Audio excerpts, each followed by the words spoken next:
Okay, good morning, everyone. Welcome to this third and final webinar in our series entitled Laying the Foundation for Research Data Services. My name is Christy Park. I'm the director of the Texas Digital Library, and our webinar session today is called Learning by Example, Connecting Data Competencies with the Texas Data Repository. If you have questions as we go, you can type those into the chat window in Adobe Connect, and we'll answer them as we come to an appropriate pause in the presentation. We also should have some time for Q&A at the end of our hour, and hope you'll have questions for us then as well. And a couple of other housekeeping notes before we get started. We are recording today's presentation, and we'll make it available in the Texas Digital Library DSpace repository. We also have the slides for this and our previous two webinar presentations in the file share window in the bottom left-hand corner of the screen, along with the data competencies document that Peace Williamson presented on in the last webinar and that we'll refer to occasionally today. I'll be joined today by Santee Thompson, who's the head of Digital Research Services at the University of Houston Libraries. And in our previous webinars in this series, we've been joined by Peace Williamson, who's the Director for Research Data Services at UT Arlington Libraries. And Peace is on the call today, although Santee and I will do most of today's talking. As you'll remember, this is the third in our series. In our first two webinars, we introduced both the Texas Data Repository as well as a set of competencies adapted by UT Arlington as the foundation for their data literacy training and outreach efforts to faculty and student researchers on their campus. And you can see links to the recordings of those webinars here on that slide. In that second webinar, Peace went over in some depth this set of 12 data literacy competencies, and she and others are using them at UT Arlington to inform both their own understanding of research data concepts and data management obligations, and also their efforts to reach out to researchers on campus and teach them about these concepts. In today's webinar, Santee and I are going to focus on a few of these competency areas, looking at them through the specific lens of the Texas Data Repository. And I've highlighted the ones we're going to kind of home in on today: discovery and acquisition of data, data organization and management, data description, ethics, and data sharing and preservation. So here's a quick rundown of what we'll cover. We will give a brief reminder and overview of the Texas Data Repository, and then dive into some of the elements of these 5 data competencies, using the TDR as a starting point. After we wrap up, we should have plenty of time for questions. Overall, today, we're going to try to address 2 kind of overarching questions as we go along. First, how can TDR be used in outreach to faculty and student researchers using these UT Arlington data competencies as a kind of jumping off point? And secondly, how does TDR match up to the data management obligations expressed in these competencies? And how can researchers use it to fulfill those obligations? So starting with a quick reminder about the Texas Data Repository and what it is. We've provided some basic information on TDR in previous webinars, so we're not going to spend a lot of time going over that information again, but I'll highlight a few points. So TDR is a platform for publishing and archiving data sets and other data products created by faculty, staff, and students at Texas higher ed institutions who are members of TDL. It's built in open source Dataverse, which was originally developed and is currently in use by Harvard University. And the primary function of TDR is to provide a mechanism for uploading data and sharing data sets as widely as depositors desire. Its focus is on research data and products, not for published papers, which are more appropriate for an institutional or sometimes a discipline-based repository. The TDR will accept data from any discipline and in any file format, but it is designed for smaller size data sets uh, with individual files up to 2 gigabytes and research projects totaling 10 gigabytes or less. And while the repository is incredibly flexible, it's important to note that the repository only accepts de-identified data. Because data sets are intended to be accessed by any number of people, it's not set up for data with sensitive or confidential information like social securities or health information. So that's the quick rundown. But before we get started in earnest, I want to take one look at this diagram showing the research data management lifecycle, which Santi showed in the first webinar in our series. There are many phases of this life cycle, from planning to active collection of data to long-term archiving of that data. And the data competencies that Peace talked to us about cover all parts of this life cycle. But when we're talking about the Texas Data Repository, or most long-term archives really, we're primarily focused on the phases of the life cycle highlighted here: archiving, and publication. That's not to say that TDR doesn't intersect with other areas. For instance, eventually TDR will be a tool for searching and reusing data. It can be a resource used in data management planning, and it provides features for ensuring accurate description of data that help increase its usability over the long term. And it's important to note that though this diagram depicts the life cycle as a continuous circle, the process isn't always going in this neat circular motion. Sometimes projects jump back and forth between various points on the cycle, from archiving back to searching, from collecting back to planning, etc. And so as we go through our content today, we'll come back to this diagram from time to time to think about the ways in which TDR and the data competencies intersect with it. And we're going to start first with the competency that focuses on these two later parts of the research data management lifecycle, and the part of the lifecycle most closely aligned with TDR, which are data sharing and preservation. So here is the data sharing and preservation competency as it's articulated by the UT Arlington Research Data Group.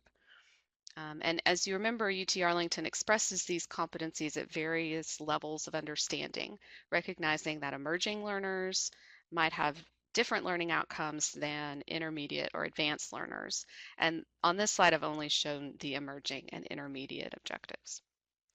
I've highlighted in blue those objectives that I'll focus on today, recognizing the benefits of data preservation, the ability to distinguish between active and stored data, understanding basic definitions and processes in data preservation, and developing understanding of which elements of a data set are likely to have future value.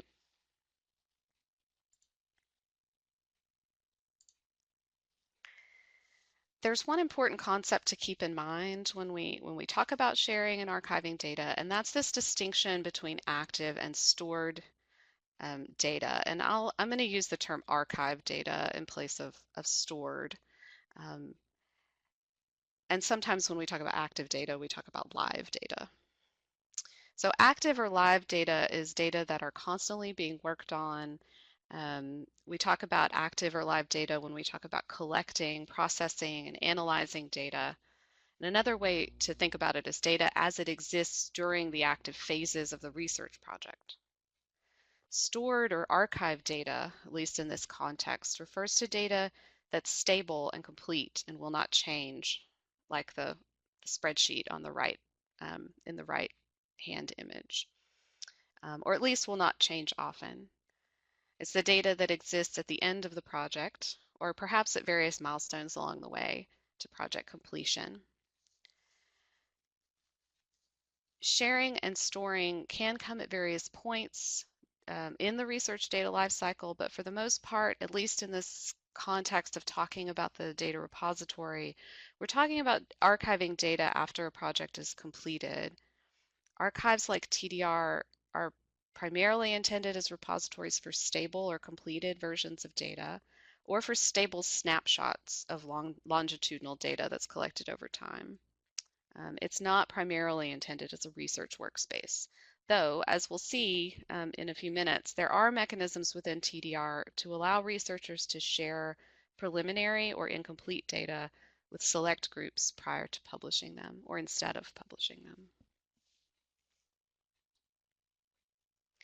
With that in mind, I want to talk just a little bit about a few questions that are central to this conversation when we talk to faculty or student researchers about sharing and preserving their research data. Those questions include, what are the benefits? Talking about the benefits and challenges of sharing. Talking about when and where our data should be archived and why a repository is a good solution for that. Talking about what materials should be archived and about what a good long-term archiving solution looks like. So starting with the question of why should we share? I think we sometimes see this as a really tough hurdle when we're talking to faculty members about sharing their research data, because there are a lot of challenges and there's a lot of resistance to sharing, some of it for very good reasons. But there are a lot of reasons why it's a good idea to share. There's the practical reason that increasing numbers of funding organizations require it, but the underlying reasons for those requirements are important to articulate as well. Sharing data, particularly through archives set up for long-term access and safekeeping, have many benefits for researchers. One of the most important being something that Peace touched on in the last webinar, which is the increasing perception within the research community, represented by this graph on the right, that there's a crisis in science around the ability or inability to replicate the results of experiments. And this reproducibility crisis threatens at times the credibility of research, and more tools and processes are necessary to make it possible to better reproduce results. Sharing data, along with the methods and tools used to collect and analyze those data, are a really big part of what can address this reproducibility crisis. Other reasons for sharing: it provides valuable teaching resources. It reduces the cost of doing research by avoiding duplicate data collection efforts. It enhances the visibility and overall impact of research projects and researchers. And it makes a lot of great data available for future use. Overall, data sharing and archiving helps the broader community and individual researchers do better research.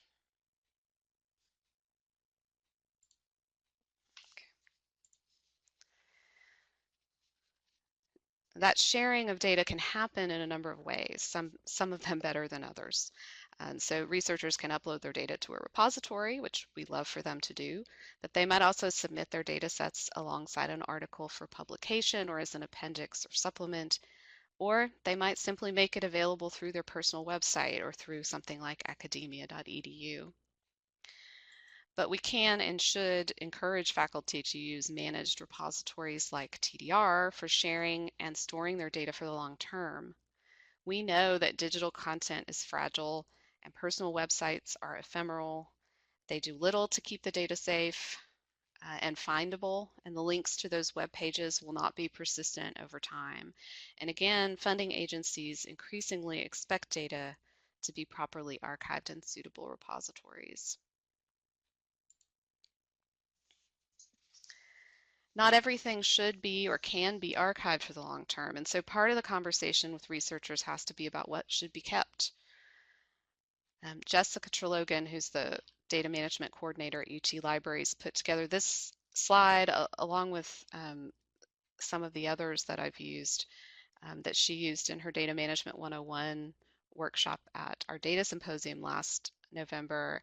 And I really like this helpful list of items that she put together that should be prioritized for long-term archiving. And those include data that can't be replicated or that can only be replicated at great expense, major discoveries, or data that's gathered by high impact researchers, the raw and final processed files of data should be archived but not intermediate files. And finally, researchers should always think about future use of the data, archiving comprehensive technical documentation that provides context for the data, and archiving data in formats that allow for ease of use and preservation. The TDR is one of a big universe of repository solutions that includes disciplinary repositories, of course, and others, but it has much to recommend it as an archive for sharing and preserving data, and it ticks off a lot of boxes for those looking for a trustworthy repository for their data. It is operated by an organization, TDL, that is supported by multiple institutions of higher ed and has a track record of hosting secure and stable repository solutions. It creates persistent identifiers for published data called DOIs, ensuring that links will always return users to an active page. The repository and its data are regularly backed up with replication and fixity checking.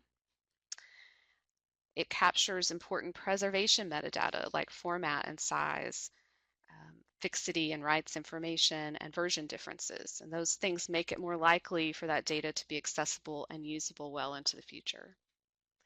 And finally, the repository does policy-based deaccessioning for only prescribed reasons, and it leaves a tombstone record for any deaccession data that gives a reason for that deaccessioning so that no data disappears without a trace.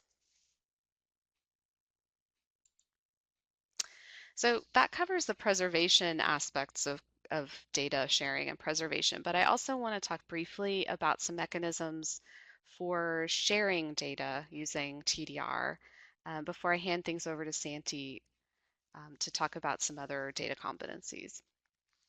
So users of the TDR have several options for sharing.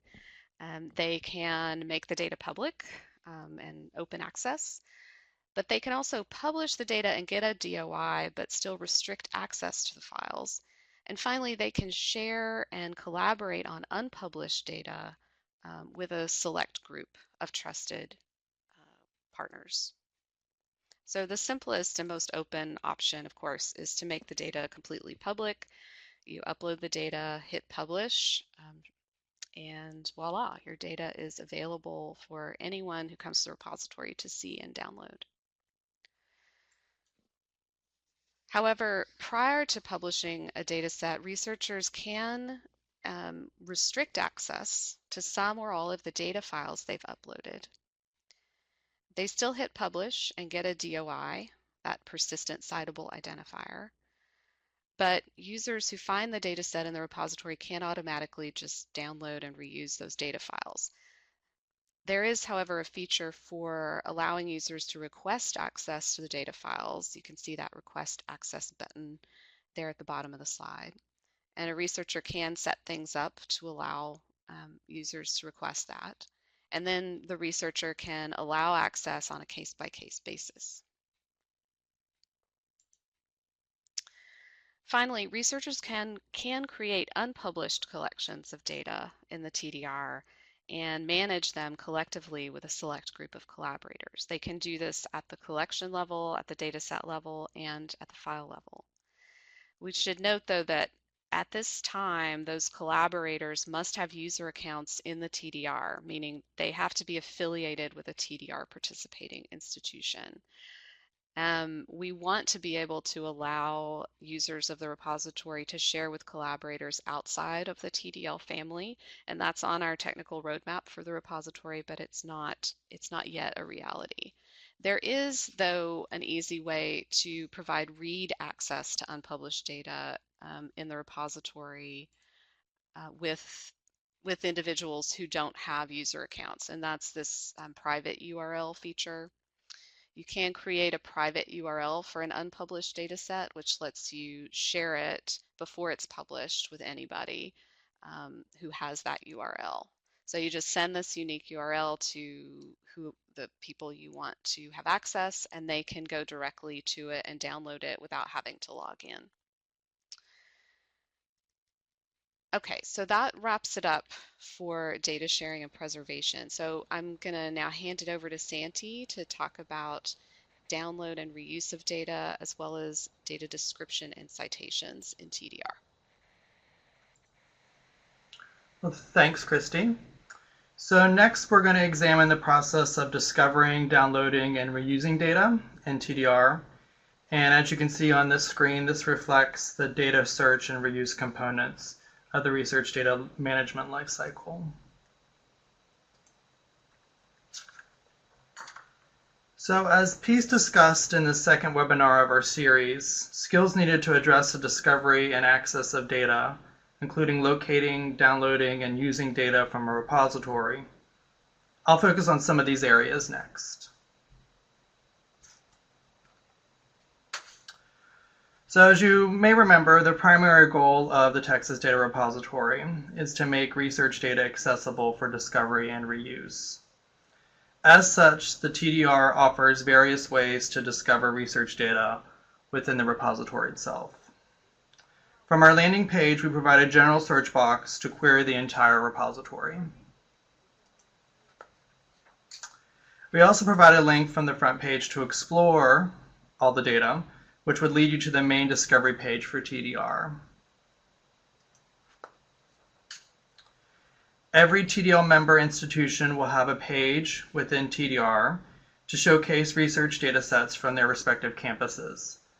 Users interested in finding data from a specific institution can take advantage of this feature.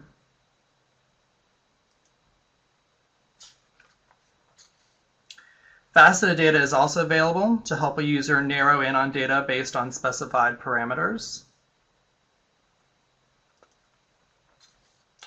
And finally, users can browse results from searches or from faceting to select a particular data set or a folder of data sets. Once you have identified a desirable data set, you have the option to download the data if it is made available for direct download. And you can see the download button here highlighted in the red box. Alternatively, you may be required to request access to this information from the depositor, and in those circumstances, you would see a request access button instead of a download button.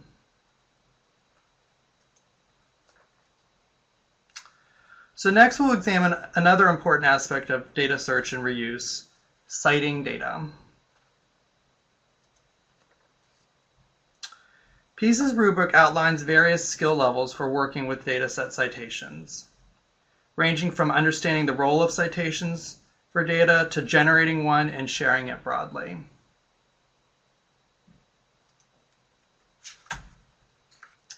So why does citing data matter? Well, sound reproducible scholarship rests upon a foundation of robust, accessible data. For this to happen in practice, as well as in theory, data should be citable products of research. Data citation, like the citation of other evidence and sources, is good research practice and is part of the scholarly ecosystem supporting data reuse. To encourage good practice, Force 11, a nonprofit organization dedicated to improving research practices by supporting innovations in the ways knowledge is created and shared across research disciplines, offers a set of guiding principles for data citation. These principles cover the purpose, function, and attributes of citations.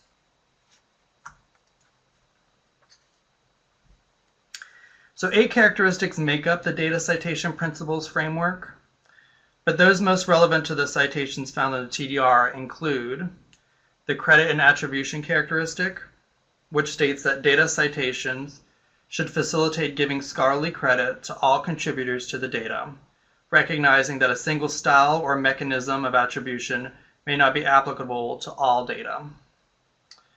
The unique identification characteristic, which states that a data citation should include a persistent method for identification that is machine actionable, globally unique, and widely used by a community. The access characteristic, which states that data citations should facilitate access to the data themselves and to such associated metadata, documentation, code, and other materials as necessary for both humans and machines to make informed use of the reference data. The persistence characteristic, which states that unique identifiers and metadata describing the data and its disposition should persist, even beyond the lifespan of the data it describes. And finally, the specificity and verifiability characteristic, which states that data citation should facilitate identification of, access to, and verification of specific data that supports a claim. Citation or citation metadata should include information about provenance and fixity sufficient to facilitate verifying that the specific data retrieved subsequently is the same as was originally cited.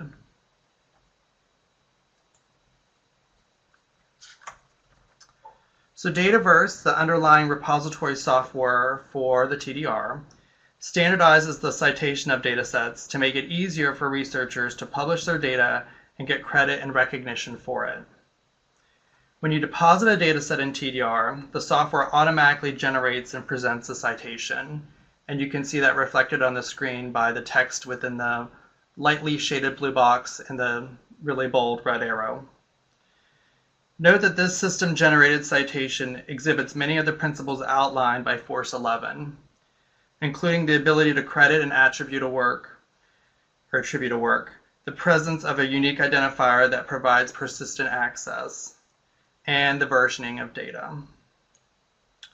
TDR system functionality makes it incredibly easy then to obtain a citation for your own work and to reference the citation of other datasets you might be reusing.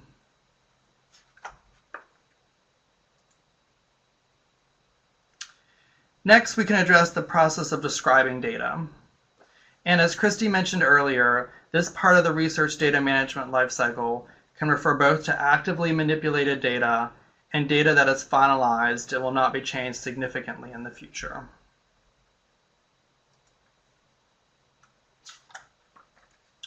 So Pease offered an array of skills needed to recognize and describe data at various levels, including the need to understand metadata in general, the ability to capture basic metadata elements, and the practice of documenting more sophisticated metadata details.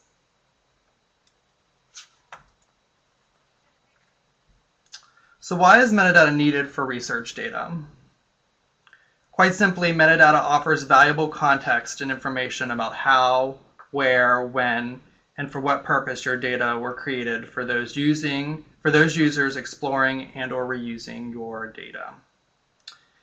As such, it is the primary means by which your data becomes discoverable and usable to end users by providing descriptive terms for search engines. The most basic elements needed for effective data description document the creation of data within a specific context.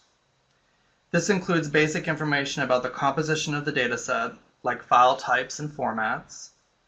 It could explain how components of the dataset are organized and arranged, and it can also articulate how you generate the dataset and what access and use rules apply to it.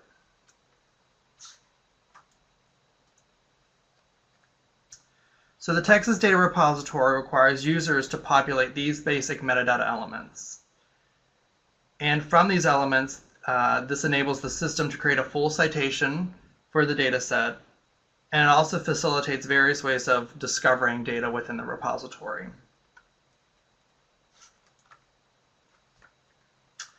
So metadata fields that comprise the dataset citation include a title by which the dataset is known, the author's family name, given name, or the name of the organization responsible for the dataset, the email address of the contact for the dataset, but note that this would not be displayed to the user, the date when the data collection or other materials were produced, But note that this is not the data was distributed, published, or archived, which are all captured in different or additional metadata fields, and the location where the data collection and any other related materials were produced.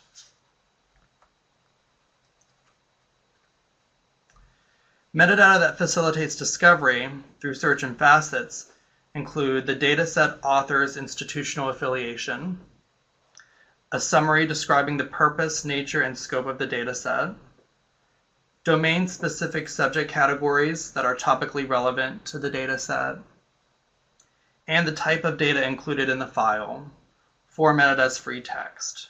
And some examples could include survey data, aggregate data, program source code, and textual data.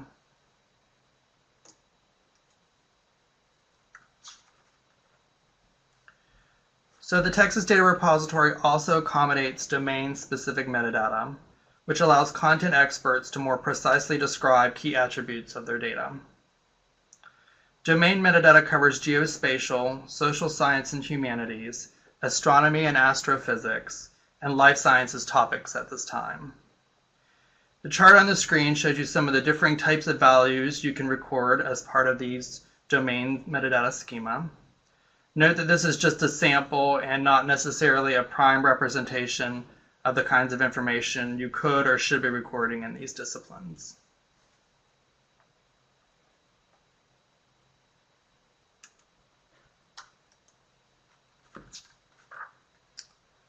And for the metadata fans out there, these domain metadata options are grounded in well-defined, internationally recognized metadata standards and schema, including Dublin Core, DDI, and DataCite, to name a few.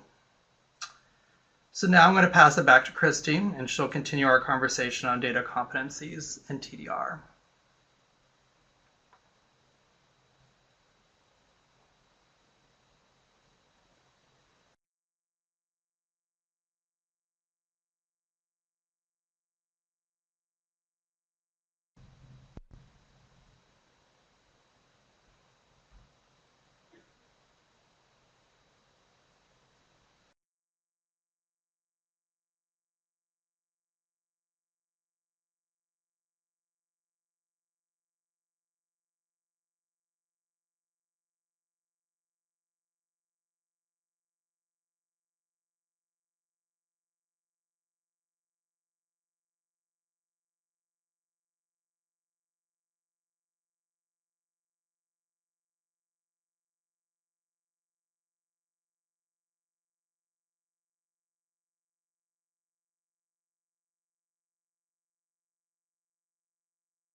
So Christy, I'm going to jump in here. People are saying that they can't hear you. How about now? Can you hear me now? I can hear you now. That sounds great. Can others Okay. hear Christy? All right. I think I accidentally hit the wrong button. Sorry, guys. Okay. So I'm going to back up a little bit. Um, we're going to talk about data versioning. And as you can see in the data competency from UT Arlington, the data organization and management competency includes um, learning objectives for tracking data provenance and clearly delineating and denoting versions of a data set.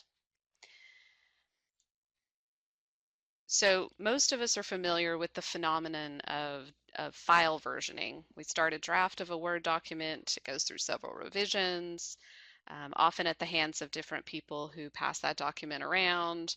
And if we're not careful tracking those versions of the document, things get really confusing really quickly.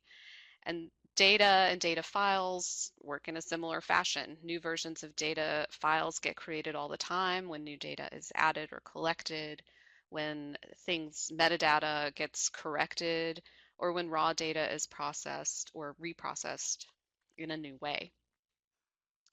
So typically we might talk about versioning when we're talking to researchers about management of their data files over time prior to their decision to archive data. So if we go back to uh, the life cycle diagram, at that point where they're collecting, recollecting, and describing data during the active phases of the project. Oops. But when we talk about versioning in the context of TDR, again, we're not talking about version control of live data so much, data that's being actively collected and analyzed, but of the archived versions of that data.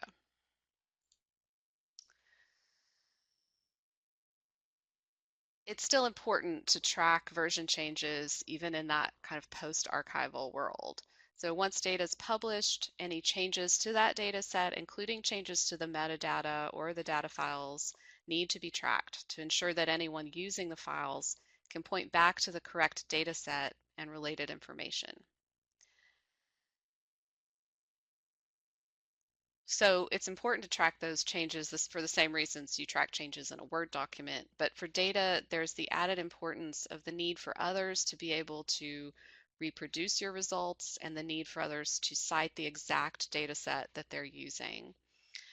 If data changes over time, those trying to reuse or replicate the data need to know which data is most recent, what methodologies apply to which process data files, and what changes have been made to the data and why. Once data is published, any changes to that data set, including changes to the metadata or the files, need to be tracked. And uh, versioning in the archive um, might be a result of corrections to metadata or reprocessing. Could also be part of a long-term data management plan. For instance, a researcher might choose to deposit snapshots of longitudinal data. Additionally, the same data set might be reprocessed in a different way, which would result in new post-archival data set versions.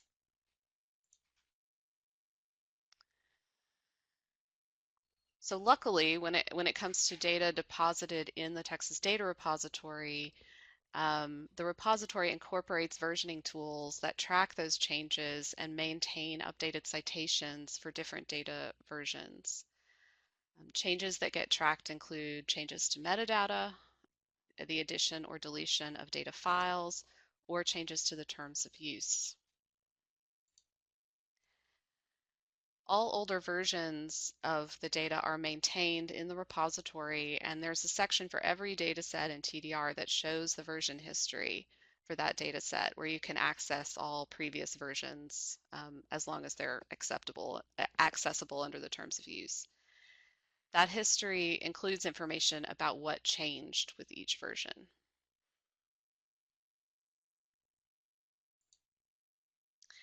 Additionally, the Texas Data Repository labels versions using a pretty standard style um, that mimics software versioning systems. So minor changes result in a point release from 1.0 to 1.1, and major changes like the addition or deletion of files associated with a data set would result in a full integer change from 1 to 2.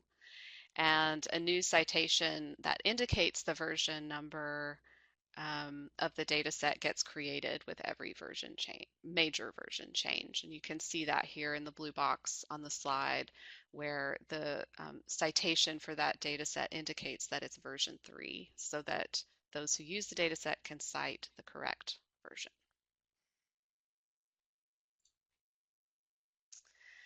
All right, so we'll begin to wrap things up here and have some time for questions. So as you're thinking and formulating those questions, feel free to start entering them into the chat window.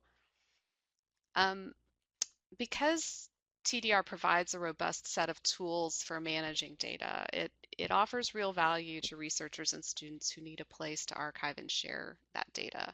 And as we've discussed today, it meets many of the needs expressed through those data competencies related to sharing, preserving, using and discovering, citing, describing, and versioning data. It also represents an opportunity for TDL members to teach these competencies to groups at your campus using a service that you're providing to them. And we encourage you to use TDR to discuss data management needs and obligations with both student and faculty researchers on your campuses. As a reminder, if you'd like to offer the TDR service to researchers, you're already a member of TDL, there are still a few steps to get started with that. You need to sign an MOU outlining the various roles and responsibilities of TDL and our member libraries. We'll work with you to integrate shibboleth authentication with the repository so that local users can log in with their local authentication. And you'll need to identify a member of your library to serve on our steering committee. Um, We've mentioned before that Courtney Muma, our newest team member, will be coordinating the TDR service going forward. So you'll hear less from Santi and me and a lot more from Courtney. And she's in the process right now of contacting those data repository liaisons who've been identified thus far and scheduling a first meeting of our TDR steering committee. That, yeah, okay. She will also be joining Santi and me in delivering a full-fledged TDR workshop at the Texas Conference on Digital Libraries coming up in May. That's May 23rd through the 25th. So if you feel like you or someone else on your campus would benefit from a more in-depth training in using TDR, this will be a great opportunity to get that. And finally, we're building an ever-growing body of resources for members who are using or plan to use the service. Some of these are listed here on this slide. There is substantial documentation on the TDR website linked to here. I've also included a link to the workshop slides that Santi and I used for a Dataverse training workshop back in November. Those have a lot of really specific instructional material for using TDR, and if you'd like to refer to those, they're available. We also have recordings, of course, of our previous webinars, and as is always the case, you have access to the TDL staff through our help desk if you have questions or would like to schedule some time to talk. So with that, we will open the floor up to questions. We have one already from the University of Houston about ways to customize the metadata profiles for different disciplines. So I can answer Santi? that. Yeah. Yep.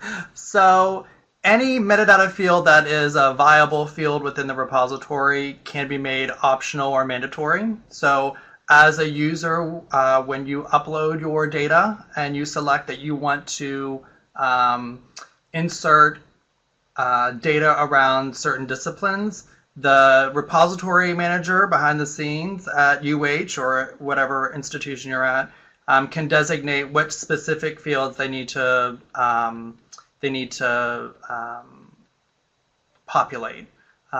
Or they can stipulate that you can populate any number that you want. So it's very flexible in that aspect.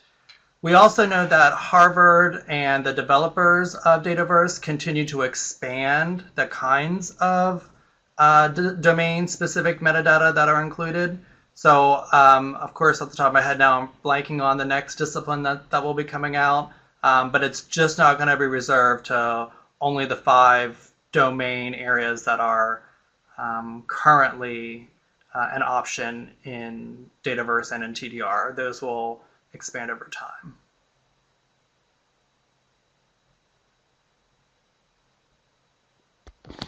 Thanks, Santi. Mm-hmm. What other questions are out there?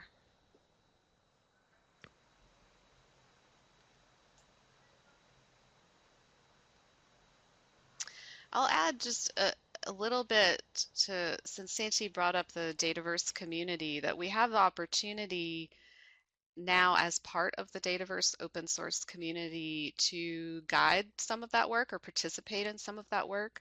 So I think if there are disciplinary areas that were of particular interest to TDL members, there would be opportunities for us to um, work on that within the Dataverse community. And that's something that the steering committee that Courtney will be coordinating could, work on or talk about is what are the areas of greatest need for the TDL community. And of course, we have some of those areas of greatest need identified, right, through the work that we did at the Data Symposium. And those are some of the things that the steering committee will be talking about as well.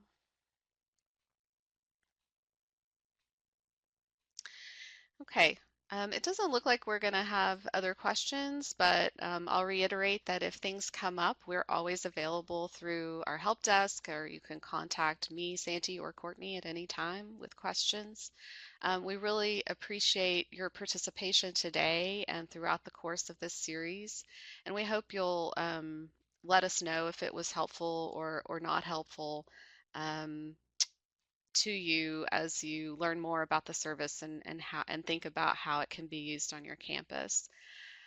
We will be, of course, talking more about it at TCDL. Courtney will be talking to all of you, um, if she hasn't already over the course of the spring, and you'll have opportunities to ask questions there. But if there are no other questions, we'll go ahead and wrap it up. Thank you to Santi and also to Peace Williamson for their work in putting this content together. We appreciate always the work of our members in providing this kind of information and these kinds of presentations to the rest of the membership. So thank you very much. And everybody, thanks for attending and hope you have a great day.